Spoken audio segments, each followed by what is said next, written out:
है, बदले की नीयत से अवैध कार्रवाइयाँ करना प्रारंभ कर दिया है। 17 तारीख को आईजी ने एक बैठक ली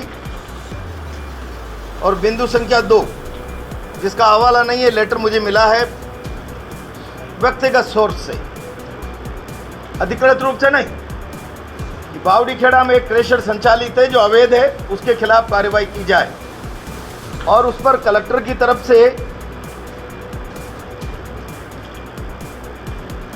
22 तारीख को 7 विभागों को संयुक्त जिम्मेदारी दिए। Police, DFO, UIT, SDM, pollution, परिवहन और माइनिंग। मैं बहुत जिम्मेदारी से कह रहा हूं, बिरला जी ने हार मान ली और पूरी सरकार ने सारे प्रशासन की पावर ऑफ अटॉर्नी शासन की आईजी कोटा को दे दी। ऐसा लगता है जैसे सारा प्रशासन पंगु हो गया, शासन और आईजी अब यहाँ सारी व्यवस्था का ठेकेदार बन गया। और ठेकेदार बनकर कौन कौन भाजपा विरोधी है, उन सबको कैसे शासन की ताकत के बूते पर टारगेट किया जा सकता है, ये कार्रवाई उसका हिस्सा है। मैंने सब दस्तावेज आपको दिए हैं। राजाराम भील नाम के व्यक्ति की खातेदार की ये ज़मीन है।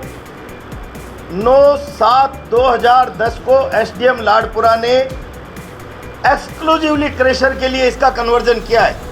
और जब क्रेशर का कन्वर्जन होता है तो फॉरेस्ट की, वाइल्ड लाइफ की, रेवेन्यू की तमाम एनओसीओं के बाद ये संभव होता है, एनवायरमेंट सबकी एनओसी के बाद। 16/5/2011 को राजाराम ने सेल परमिशन ली कि मैं इसको बेचना चाहता हूँ।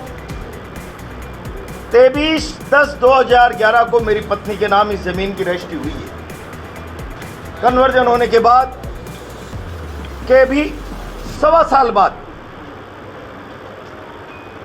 23/10/11 से हम 2015 तक क्रेशर नहीं लगा पाए। नियमों के दायरे में अवधि विस्तार की 30/1/2015 की हमको छूट मिल गई। राज्य सरकार ने इस पर छूट दिए, वो पत्र भी मैंने आपको दिया है।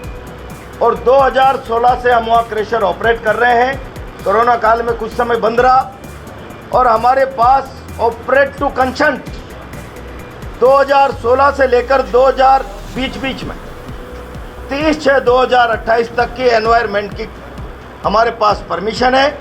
इसके बाद हमको किसी भी महकमे की कोई परमिशन की आवश्यकता नहीं होती। जानबूझकर ये सरकार, ये आईजी जिसको मैंने कॉलेज चुनाव के अंदर टारगेट किया था, ये बिल्कुल एजेंट की तरह काम कर रहा है। और आज भी आईजी का वो चरित्र वफादारी निभाने का, देखिए मैं विरोधियों को पुलिस की, शासन की ताकत पर किस तरीके से नीचा दिखाने की हैसियत रखता हूँ। मैं बहुत स्पष्ट शब्दों में चेतावनी दे रहा हूँ, कोई गलत काम करेंगे उसका गंभीर परिणाम होगा। नियमों के दायरे में आप नापना चाहते हैं, नाप लें, कोई इलीगल नहीं है। खातेदार से कन्वर्ट शुदा प्लॉट खरीदा है, एनवायरमेंट क्लियरेंस 2028 तक की है। एक एक काम, और चारों तरफ जो खातेदार हैं, मेरी ज़मीन सड़े हुए वहाँ 1 इंच ज़मीन भी न फॉरेस्ट है न सिवाई चक है। मेरे खेत के चारों तरफ खातेदार है क्रेशर की। मैं बहुत स्पष्ट शब्दों में कह रहा हूँ, मेरी क्रेशर को आप नाप लीजिए। 4 तारीख के बाद किस फैक्ट्री में कितने 100 बीघा जंगलात है, काली सिंध डीबरी, पीतामपुरा हवा, मलाइता और आसपास गड़ेपान, मोती कुआं में कितनी अवैध क्रेशर चल रही है। मैं आर पार की लड़ाई लड़ूंगा, आर पार की लड़ाई। या तो मेरा अस्तित्व मिट जाएगा, खत्म हो जाएगा, या आईजी की दादागिरी चलेगी। आर पार की लड़ाई 4 तारीख के बाद लड़ूंगा।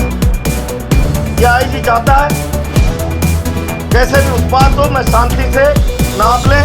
मेरी विनम्र प्रार्थना, आप सब लोग वहाँ रहे। 1 इंच जमीन मेरी अवैध नहीं है, 1 इंच जमीन एक जैसी ज़मीन मैंने खातेदार से खरीदी, उसी पर मैंने स्ट्रक्चर बनाया, पक्का रैंप वगैरह सारा सब कुछ 1 इंच आगे पीछे नहीं किया। जो कच्ची बाउंड्री थी खातेदार की, उसी में उसी ने कन्वर्जन करा कि मेरे नाम रजिस्ट्री कराइए। 4 तारीख के बाद प्रशासन को एक एक कार्रवाई पारदर्शिता से और लोगों के खिलाफ करनी पड़ेगी। इसके लिए मजबूर कर दूंगा सारी कांग्रेस पार्टी, और हम सब लोग मिलकर इस आईजी के खिलाफ पूरी ताकत से 4 तारीख के बाद आर पार का संघर्ष करेंगे, चाहे परिणाम कुछ भी हो। आईजी चाहता है कि हम पहले उत्तेजित हो जाए, मुकदमे लग जाए, गिरफ्तारी हो जाए और मतगणना में इन लोगों को धांधली करने का मौका मिल जावे। मैं बहुत स्पष्ट शब्दों में कह रहा हूँ, मतगणना के बारे में बाद में बात करूँगा, आज केवल इतना कह रहा हूँ। मैंने एक एक कागज़ आपको दिया है, क्रमशः एक एक कागज़, इसको जांचें। कल रात को इन्होंने बारिश के लिए कुछ यार्ड, डंपिंग यार्ड बाहर खुले में पत्थर डाल देते हैं स्टॉक के लिए, वहाँ जाकर कि सरकारी ज़मीन पे आपने पत्थर डाल दिया, खुली ज़मीन पे डाल दिया। एक जेसीबी को रात के 1-1:30 बजे जाके, एक डंपर को करो, कुछ भी कर सकते हैं। किस बात की FIR दर्ज? 379 कैसे बनेगी? पत्थर तो मेरा है।